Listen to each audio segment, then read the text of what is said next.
Delighted to say that Tom Slater joins me still for the rest of the show, editor of Spiked Online.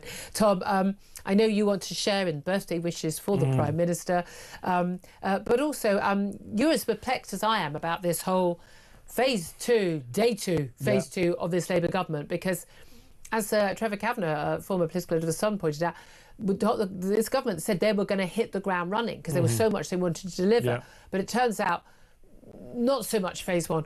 Was anything achieved in phase one that we can point to? We racked up loads more debt. Yep, well done. We tried and failed to make some pretty minor trims to various parts of the welfare budget. A lot more people were locked up for tweets, as far as I can tell. That's carried on unabated, although that's not necessarily directed by the government itself. So, Isn't it though? Well, there's suspicions, isn't there? Yeah. Law and order sorted. That's been absolutely sorted. Yep, I haven't seen an act of shoplifting for at least 2 or 3 hours, so that's better. You've been than it here, used though, to be be. fair. That's true. That's true. Has no one stolen anything from the fridge? I have, but I didn't want to say anything. But I mean, I'm getting, illegal migration, that's sorted. Yep. I would say phase one, remarkable success. This does remind me ever so slightly. I remember doing history A level, and we were talking about, when everyone had to report to Stalin in the 30s on, pig iron production up 4,500%, and they would just say whatever you just said, whatever, and everyone had to believe and clap, and George Orwell, based, 1984 on a lot of what was going on in Stalinist Russia, where the lies, the propaganda, the nonsense, and that's the territory we are in, isn't it? So this one in, one out migrant deal fiasco, don't worry, it's going to start within weeks, it's all going to be fine. We're going to stop a few families who granted asylum from bringing their families, a few people bringing their families here. Nothing to see here. Everything's fine. Pig iron production is up 4,500%. It's like that, and yet with the goals are even more meagre and pointless. It's like we've got the breakfast clubs up and running. We've managed to secure a deal with France, which, if we're lucky, could mean 50 people going back a week in the context. But 50 people coming here with their families. Absolutely, it just doesn't make any sense. I mean, the fact that he's got to, constantly kind of talk about his successes and then not really have many successes to point to really shows how little has been achieved. And that's one thing. Things have gotten worse in many different measures. We could talk about the economy, certainly.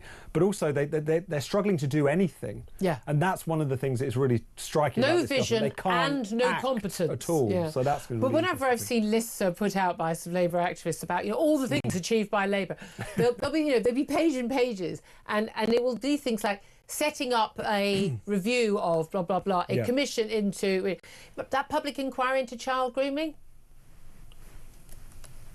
Anyone? Where's that?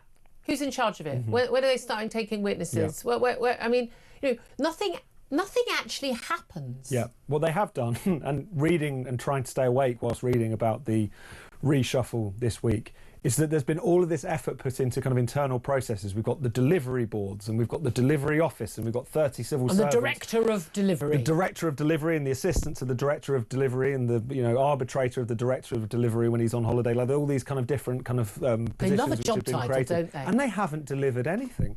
Apart from more of the same and do things they know getting what worse. they want to live? I mean, that's the thing, you get into these existential things, because fundamentally it's like when they announce anything to do with migration and you just think, oh, no, do you see how you've missed the point? And again, things like, we want the asylum hotels closed. Yes, that's what we'd like. But not to put them into local housing, or as we discussed on the show yesterday, a local, £300,000, townhouse that a family would desperately want to move into. That's not what we want. We want them not here. We want them in a camp, detained, and then we want them not here in another country. It's like they kind of always tackle the other end of the problem. And we were discussing on the show yesterday, it seems to me so much of what they do, they think, like, for instance, the problems in the reshuffle, there was more reshuffling of communications officers in number 10 than there was of actual ministers or cabinet ministers yesterday. No one has heard of any of these people, but they've all abjectly failed. But they think it's a communications issue, and it isn't. It's the policy issue. And this was the same that Kamala Harris, the Democrat candidate to the American election in 2024, and so many Democrats saying, "Oh, it was the communication." No, it was her and what she believed and what she wanted to do, and her track. It was all actual real stuff that people object. People aren't stupid. They're not going, oh, if only I knew more about Labour's achievements, then I would be really supporting them. Yeah. There's a reason why you've got Reform of, 35% in the polls, 15 points ahead of Labour, only a year after a general election. It's because people actually want some tangible action done. And they're still not seeing it from the Tories and Kemi Badenoch. They're talking. They're in the right direction on net zero.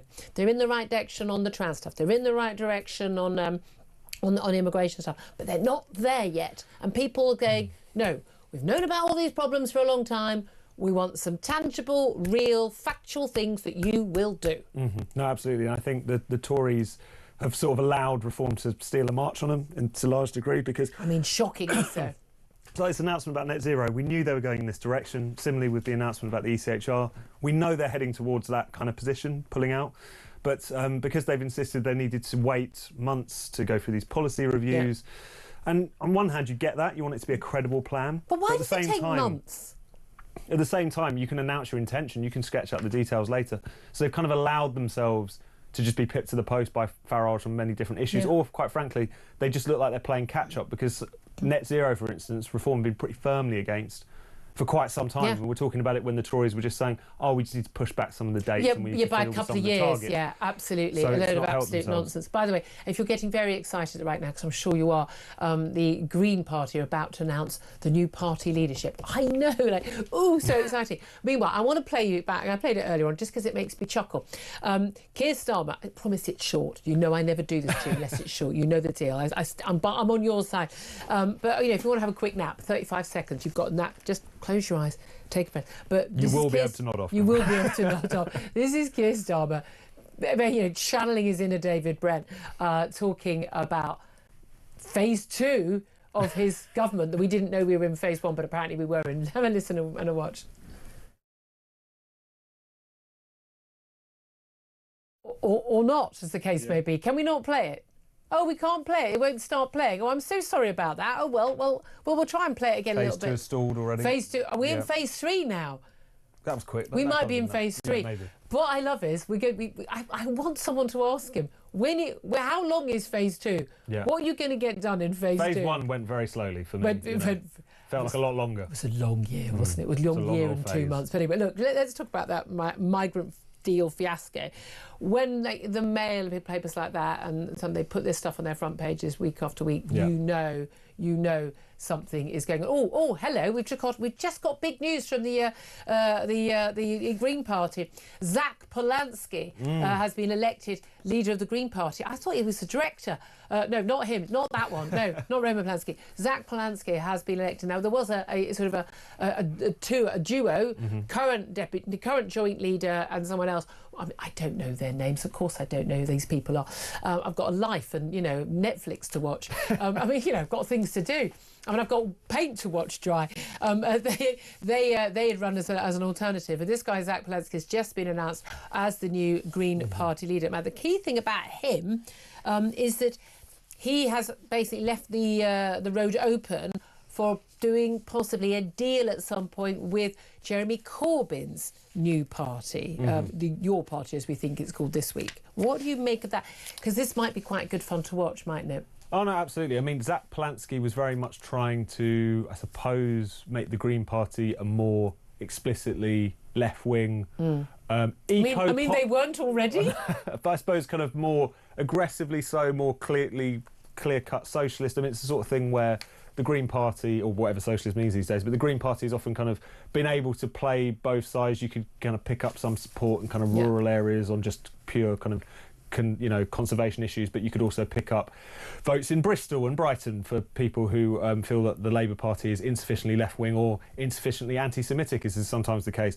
these days. So he's very much kind of that bent. He calls it kind of eco-populism, need to take the fight to reform, be more brash, very much open to working with your party, the Zara Sultana, Jeremy Corbyn party, whatever it's going to eventually be called, and is also an interesting character. And I use that term advisedly. He's a kind of classic Green as far as a lot of kind of strange, kooky views over the years. Famously, about 10 years ago, he had a hypnotherapy business which he was convinced he could help women's breasts grow through the power of his mind and suggestion. So this is the kind of character that we're dealing with, and it's who knows what could happen. I think people sometimes score the threat posed both by your party and the Greens if they get their act together, because there's a lot of people who think of themselves as very left-wing students and young people. But do they actually turn out to vote? Yeah, exactly. That is the question. But it could be a problem for them. And also combine that with the Gaza issue. You are talking about genuine electoral they're issues kind of combining the Gaza party, Jeremy Corbyn's party, and the Green Party.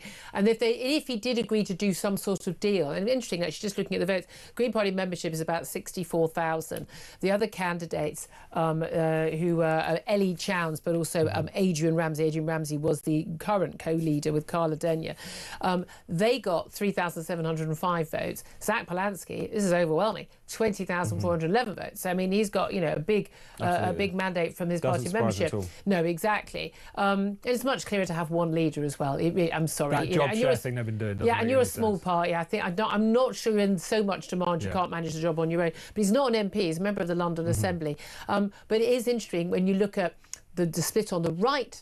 With Reform and the Tories, but now there's split on the left between Labour Party, you've got, Green Party, the Labour Party, the Green Party, in lots of ways very similar. And you've got, the Lib Dems as well. You've got, the Your Party, the Corbyn Party, and you've got, the Gaza lot who are going to basically join in with Corbyn. There's quite a lot of splits there, and depending on how much they work together at the next election, their ability to then do the same thing that all previous incumbents of Nigel Farage's parties, their ability to prevent a Labour candidate being elected. I mean, we are in really, I would say, fun territory because this gives power back to the voters. No, absolutely. I mean, we've ended up with a kind of European continent style array of parties, but under a two-party first past the post. I never want to change the two-party system. So it's a really interesting situation. I mean, but part of the problem but the first past the post system. I mean, exactly. It's one of those things where that can make it really unpredictable as well, because you've got multiple parties operating under first past the post, which can really make election results difficult to call. But I think this is in response to the fact that the two main parties in particular have failed their respective constituencies. They've completely deserved the drubbings that they've received in recent years, and people are looking around for alternatives. And even though I think this alternative is mental, that doesn't mean that it's not one that some people are interested in. I try not to be political in this. I don't. I do not try. I mean, some of their policies are properly mental. And what's fascinating is they're supposed to be cuddly, the Greens. They're the nice people, aren't they? Because the left is nice. Actually, the policies they push, you think Labour and the Tories are insane on net zero. This lot, wow. I mean, they're borderline, just stop oil.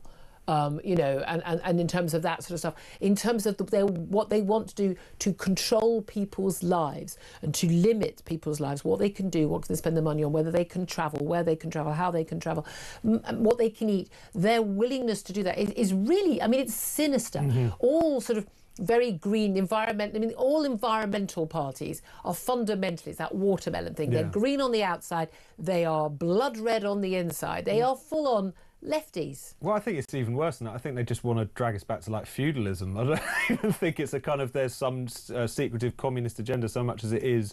They just really don't understand how the modern world works. They really don't understand that people want their lives to get better. They really don't understand that people being able to fly around the world and enjoy themselves is actually seen as a positive amongst the very voters that they claim to want to represent. So it's it's oddly mainstream. Fossil fuels as reason why we're all alive this long. I'm 57. I'd have died by 30 if we didn't have fossil fuels because of medicine. And when you go into a hospital, you'll be amazed how much plastic is used, guys. How do you make plastic? Oh, fossil fuels.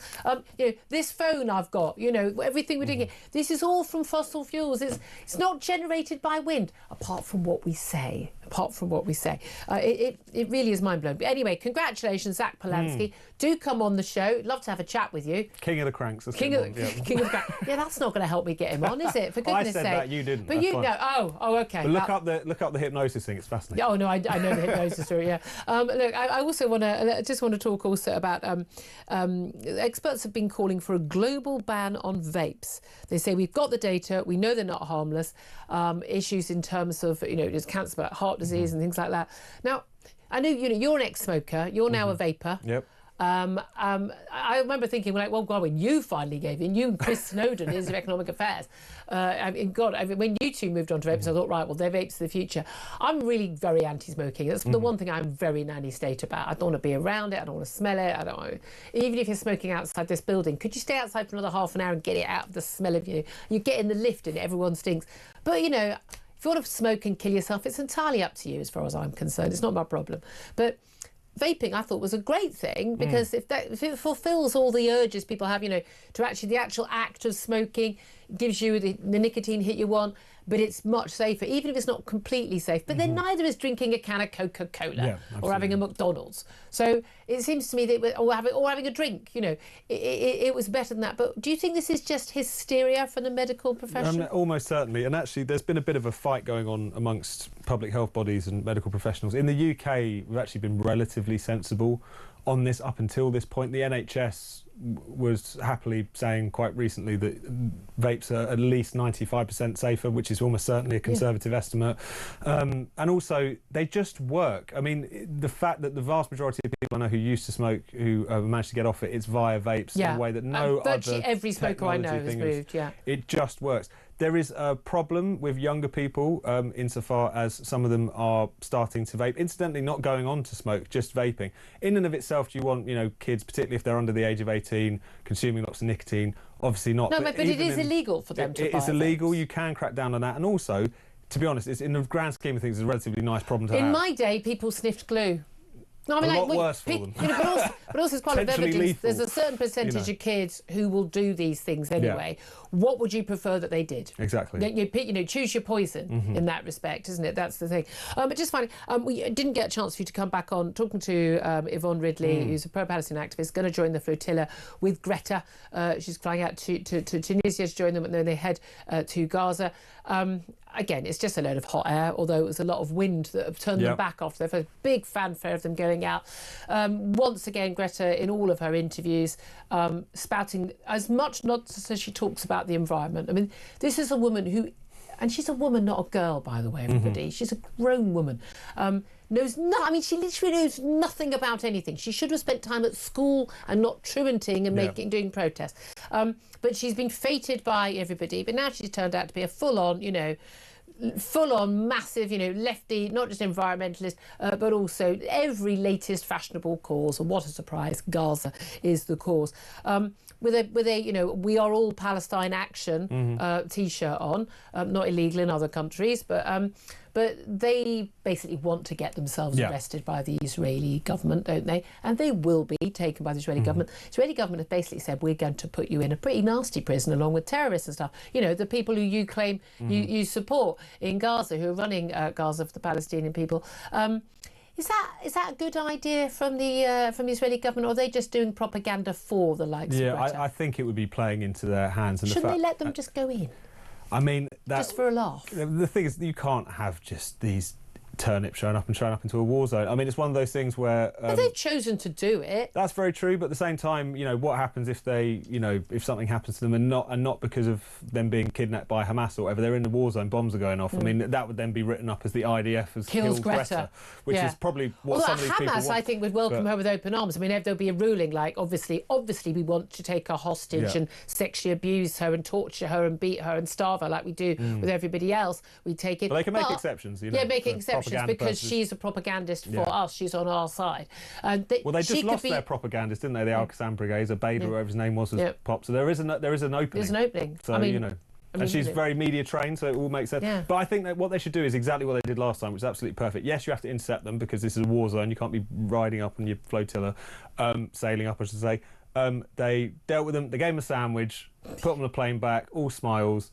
I think that's what they've got to do again. Just keep doing it. Just treat them like the little children that they are. I mean, they have got enough on their plate, and it's absurd and ridiculous, and just it's an expression of vanity as much as anything else, this flotilla. I think the Israelis would do well, and I think probably will do this, which is just to repeat what they did last time, which I think was a great PR win for them. Do you remember Greta Thunberg being seen coming out with her hands sort of just quite loose by her side when she was being taken to the airport, and as soon as she saw the cameras, she clasped her hands behind her back as if she was handcuffed, but she wasn't. I mean, the woman is a great actress. She's a great actress. But people fall for it, don't they? They do. They absolutely do. Keep on going, Greta. Keep on trucking. But the longer she's basically, on the high seas in the Med, for me, the better.